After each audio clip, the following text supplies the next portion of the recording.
नीट 2026 खरंच paper leak झालाय का?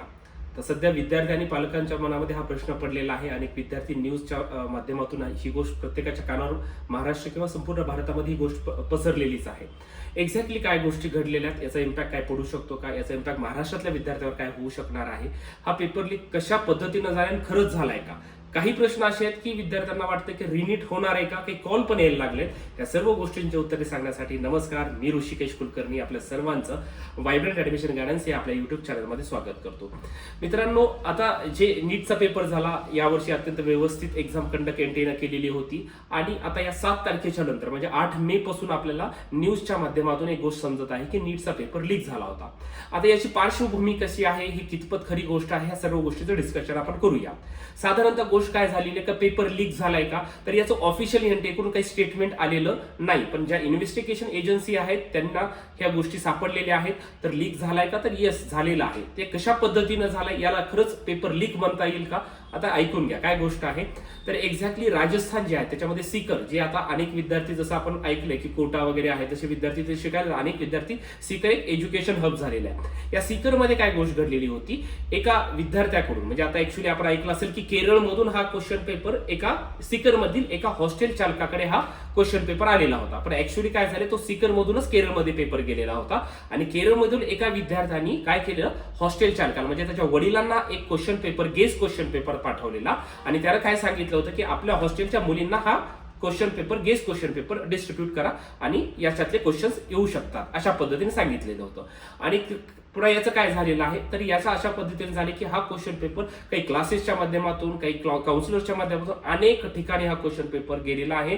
हा क्वेश्चन पेपर साधारणतः 1 मे पण इन्व्हेस्टिगेशन एजन्सीने सांगितले की 8-10 दिवसापूर्वी सुद्धा बऱ्याचशा जणांकडे हा क्वेश्चन पेपर होता. याला काय म्हणतात, हा गेस क्वेश्चन पेपर होता असं म्हणणं आहे. परंतु याचा इम्पॅक्ट बघा मित्रांनो कशा पद्धतीने, अत्यंत दुर्दैवी अशी गोष्ट आहे. साधारणतः या क्वेश्चन पेपर मधून 140 क्वेश्चन्स हे ऍज इट इज सेम आले. असं म्हणणं आहे की जो मोबाईल मध्ये डेटा सापडलेला आहे त्याच्यामध्ये इव्हन कॉमा सहित कॉमा क्वेश्चन आहे सेम, म्हणजे फुल स्टॉपच्या ठिकाणी फुल स्टॉप जो नीटच्या पेपरमध्ये होता, जे तुम्हाला क्वेश्चनचं ऑप्शन होते ABCD ते सुद्धा ऑप्शन ऍज इट इज आहे. त्याच्यामध्ये काही चेंजेस नाही किंवा काहीच नाही, ऍज इट इज होता. याच्यामध्ये काय झालंय, बायोलॉजी आणि केमिस्ट्री, बायोलॉजीचा ऑलमोस्ट सेम पेपर सगळाच होता, केमिस्ट्रीचा पण जवळपास 35 क्वेश्चन त्याच्यामध्ये होते असं म्हटलंय. पण फक्त त्यामध्ये फिजिक्स असं नव्हतं. 560 ते 580 मार्क्सचा क्वेश्चन पेपर हा विद्यार्थ्याच्या हातामध्ये होता. म्हणजे एवढे स्कोरिंग विद्यार्थी करू शकतात अशा पद्धतीने त्याच्यामध्ये दिलं होतं. त्याला नाव दिलेलं होतं गेस क्वेश्चन पेपर. आणि मित्रांनो, काही याच्यामध्ये युट्यूबवर सुद्धा त्याचे क्वेश्चन्स हे आम्ही शिकवलेले याच्यातले येऊ शकतात इथपर्यंत सांगितलेलं होतं आणि त्याचं एक्सप्लेनेशन सुद्धा युट्यूबवर अवेलेबल आहे. म्हणजे अत्यंत एवढी अशी दुर्दैवी गोष्ट आहे मित्रांनो. आणि आता एक्झॅक्टली याच्या रिलेटेड ह्या गोष्टी कितपर्यंत पसरल्यात, कारण की जर आपण तो मेसेज याचा बघितला असेल व्हॉट्सअपवरती, तर तिथं काय आलेलं आहे, फॉरवर्डेड मेनी टाइम्स असं इन्व्हेस्टिगेशन एजन्सीकडून सांगितलेलं आहे. म्हणजे अनेक विद्यार्थ्याला ते फॉरवर्ड झालं आहे. त्याचं एवढं बाजारीकरण झालेलं आहे की सुरुवातीला काही वेळामध्ये, काही दिवसापूर्वी पेपरच्या 5 ते 6 लाख मध्ये हा क्वेश्चन पेपर विद्यार्थ्यांना वाटण्यात आला. त्याच्यानंतर पेपरच्या 1 दिवस आधी 30-30 हजारामध्ये, असं हे आपण न्यूजवर ऐकलं असेल, 30-30 हजारामध्ये क्वेश्चन पेपर हा देण्यात आले. अत्यंत दुर्दैवी गोष्ट म्हणायला काही हरकत नाही, कारण की अनेक विद्यार्थी 2-2, 3-3 वर्षापासून मेहनत करतायत, खूप जेन्युइनली अभ्यास करतायत. या नीट सारखी सगळ्यात मोठी ऑल इंडिया लेवलची एक्झाम आहे आणि यामध्ये सर्व्हाइव्ह करणं, इथून चांगला स्कोर काढणं, घराच्या दूर राहून या सर्व गोष्टीची तयारी करणं, आणि याच्यामध्ये जर आपल्याला पेपर फुटीचं प्रकरण असं पाहायला भेटत असेल तर याच्यासारखी दुर्दैवी गोष्ट नाही मित्रांनो. 2024ला सुद्धा ही गोष्ट घडलेली होती, आता देखील ही गोष्ट सेम घडत आहे. आणि याच्यामध्ये काय झाले, तर आतापर्यंत जर आपण बघितलं तर ही प्रिंटिंग प्रेसच्या, सध्या असं म्हणतात की जयपूरच्या प्रिंटिंग प्रेसच्या इथून थोडंसं लीक झाल्याचं असू शकतं. आणि एनटीए कडून तर पूर्ण खबरदारी घेतलेली होती यावर्षी आणि असं काही ऑफिशियली झालं नाही, अशा पद्धतीच्या न्यूज आहेत.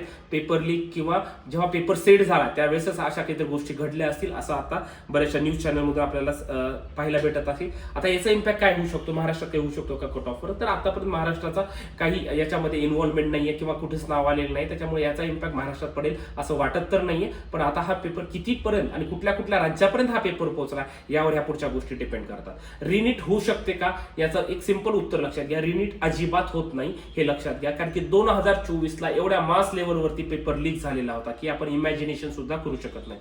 एवढ्या मोठ्या लेवलवरती पेपर वेगवेगळ्या माध्यमातून लीक झालेला होता पेपर, ठीक आहे, तरी सुद्धा रिनीट झाली नाही.